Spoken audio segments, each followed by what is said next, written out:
June 6, 1944. The sound that wakes you isn't an alarm clock. It's distant thunder rolling across the English Channel. At least that's what you tell yourself. You've been stationed in Normandy for months, and strange noises have become part of everyday life. Allied bombers pass overhead almost every night. Artillery echoes across the coast, and rumors spread through the barracks faster than official orders ever do. Some soldiers insist the invasion is only days away.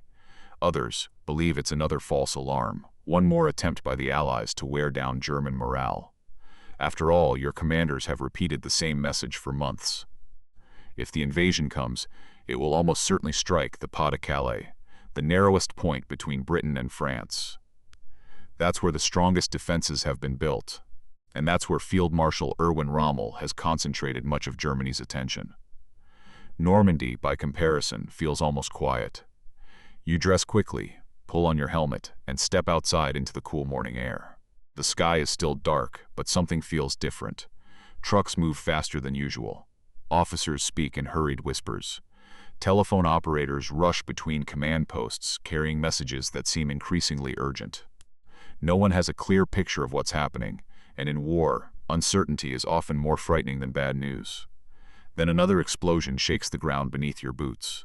This one is much closer, known to you. This moment has been months in the making.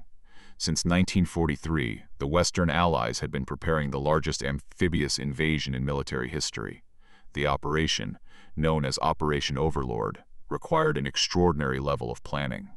Engineers studied tides, weather patterns, and even the phases of the moon to choose the perfect day. Thousands of landing craft were built in secret.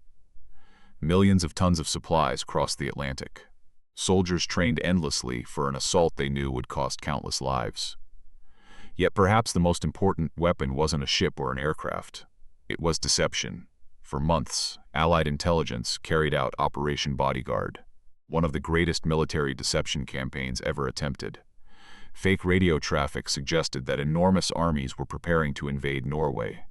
Inflatable tanks, wooden aircraft, and dummy landing craft convinced German reconnaissance that another massive force was gathering in southeastern England. Even fake paratroopers, made of canvas and straw, were dropped during training exercises to reinforce the illusion. The goal was simple: convince the German high command that the real invasion would come at Pas de Calais rather than Normandy. The deception worked so well that many German commanders continued expecting a second, larger invasion even after the fighting in Normandy had already begun. Back on the coast, reports begin arriving from observation posts. Parachutes have been seen falling inland. At first, many officers dismissed the information. Similar reports had appeared before, and some suspect these parachutists are simply another Allied trick. But the calls keep coming. More parachutes, more aircraft, more explosions. In reality, thousands of American, British, and Canadian airborne troops are already landing behind German lines, securing bridges, disrupting communications, and preventing reinforcements from reaching the beaches. Before the first landing craft even touched the sand, the battle has already gone far beyond the coastline. As dawn slowly breaks, the horizon reveals a sight almost impossible to comprehend. At first, it looks like a strange fog resting on the sea. Then shapes begin to emerge. Hundreds of them. Ships of every size stretch across the water as far as the eye can see. Destroyers, battleships, landing craft, transport vessels. The sea itself seems to have transformed into an enormous moving city. You stand frozen for a moment, trying to count them, before realizing it's hopeless. There are simply too many. Within minutes, the naval bombardment begins. Massive shells fired from Allied warships crash into German bunkers, artillery batteries, and defensive positions along the coast. The explosions throw sand, concrete, and steel into the air. Telephone lines are cut almost immediately, making communication between units increasingly difficult. Smoke covers sections of the shoreline, while aircraft roar overhead in wave after wave, targeting roads, bridges, and gun emplacements. Nearly every direction is filled with noise. Orders become difficult to hear. Nobody knows exactly where the main attack will fall. The defenses you've spent months helping build suddenly face their greatest test. The Atlantic Wall was intended to make any invasion impossible. Beaches are lined with barbed wire. Steel obstacles, wooden stakes, anti-tank barriers, and carefully placed minefields. Machine gun nests overlook likely landing zones, while concrete bunkers protect artillery crews from enemy fire. Yet no fortification had ever been designed to stop an invasion on this scale. More than 150,000 Allied troops are crossing the English Channel, supported by thousands of ships and aircraft. It is the largest combined naval, air, and amphibious assault in history. Despite the overwhelming firepower approaching the coast, confusion within the German command continues to grow. Field Marshal Erwin Rommel, one of Germany's most respected commanders, is away from Normandy, having returned to Germany for personal reasons. Other senior officers are scattered across different locations. The powerful panzer divisions that could launch a rapid counterattack remain under strict control, and local commanders cannot deploy many of them without Adolf Hitler's direct authorization. Hitler, however, is still asleep at his headquarters. His staff hesitates to wake him, believing the reports may describe only a diversion rather than the main invasion. Every passing minute gives the Allies more time to establish themselves on French soil. Soon the first aircraft become visible through the smoke. Their ramps begin lowering as waves crash against the beaches. American troops head toward Utah and Omaha, while British and Canadian forces move toward Gold, Juno, and Sword. Machine guns open fire from surviving bunkers.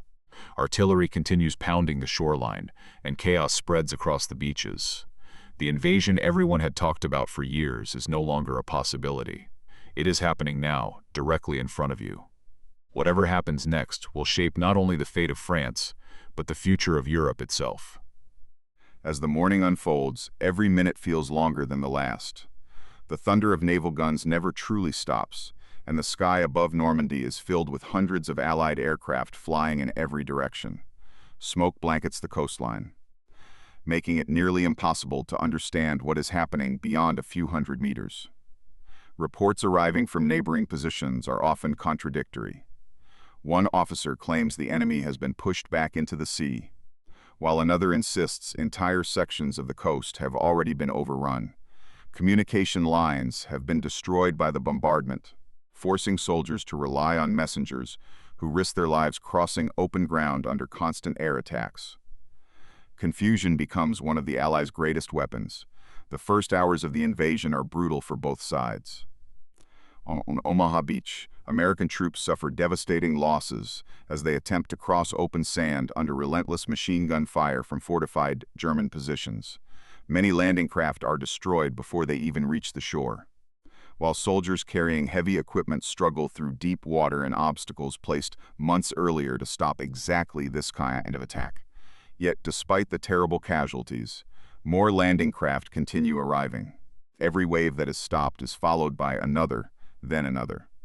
The defenders begin to realize that this assault cannot be defeated simply by holding the shoreline. Farther along the coast, British and Canadian forces fight their own battles on Gold, Juno, and Sword beaches. Resistance is fierce, but overwhelming naval gunfire and constant air support gradually weaken many German defensive positions. At Utah Beach, American forces encounter lighter resistance than expected and begin moving inland faster than planned. By midday, the beaches have become crowded with thousands of soldiers, vehicles, engineers, medics, and supplies. What began as a dangerous landing operation is slowly transforming into a permanent foothold in occupied France. Meanwhile, uncertainty continues inside the German high command. Many senior officers remain convinced that Normandy is only a diversion, and that the real invasion will still come farther north near Pas-de-Calais.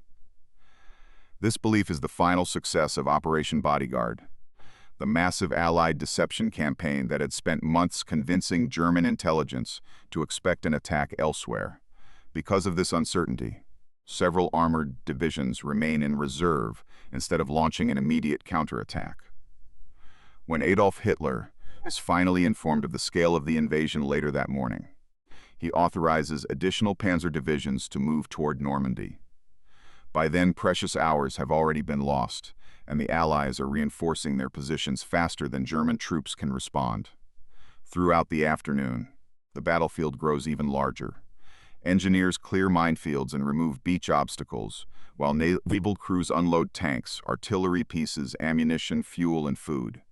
More than 7,000 ships and landing crafts support the operation, while thousands of aircraft continue bombing roads, bridges, and railway lines to slow German reinforcements. Every successful landing makes the Allied position stronger. Although many of the original objectives for June 6 are not achieved, the invasion itself has succeeded. The Allies have done what many believed was impossible. They have established a bridgehead on the heavily defended coast of Nazi-occupied France. The cost, however, is enormous. By the end of the day, more than 10,000 Allied soldiers have been killed, wounded, or reported missing, with over 4,400 confirmed dead.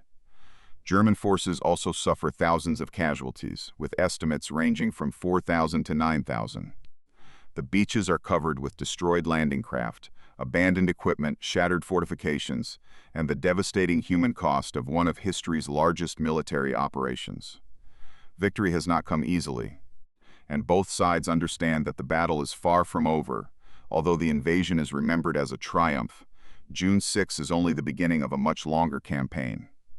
The city of Kazan, one of the Allies' main objectives, does not fall immediately. German forces continue resisting fiercely across Normandy for weeks, turning fields, villages, and hedgerows into deadly battlefields.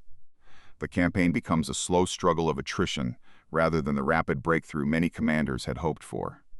Yet every day, more Allied soldiers, vehicles, and supplies arrive across the beaches, making the Allied position increasingly difficult to reverse.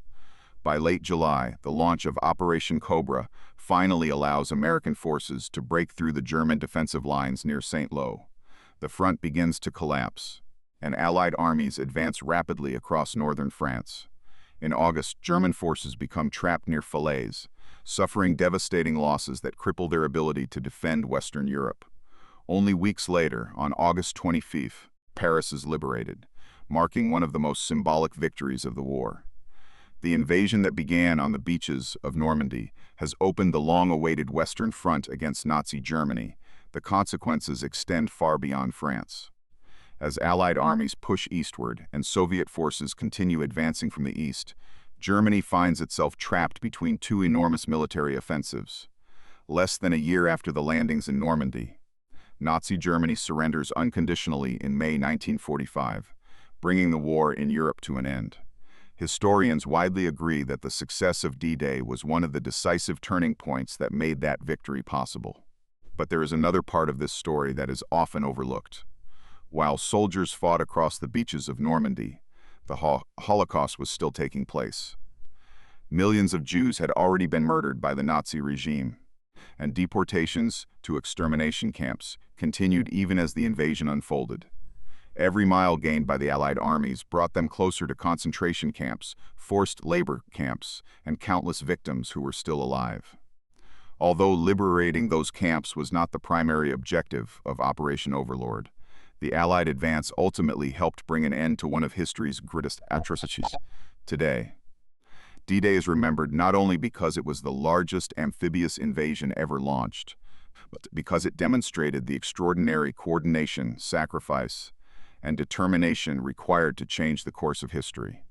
More than 150 Zubos and Allied troops crossed the English Channel on June 6, 1944, supported by thousands of ships and aircraft in an operation planned for over a year. Many never returned home. Others survived to witness the liberation of Europe. Their actions on that single day reshaped the future of the continent and marked the beginning of the end for Nazi Germany. History often remembers D-Day through photographs of soldiers charging across the beaches. But behind every image was a human being facing fear, uncertainty, and impossible choices. Whether defending the coastline, landing under enemy fire, flying overhead, or waiting anxiously for news back home, millions of lives were forever changed by the events of June 6, 1944. More than 80 years later, D-Day remains one of the clearest reminders that history can turn in a single day, and that the courage and sacrifices of ordinary people can alter the course of the world forever.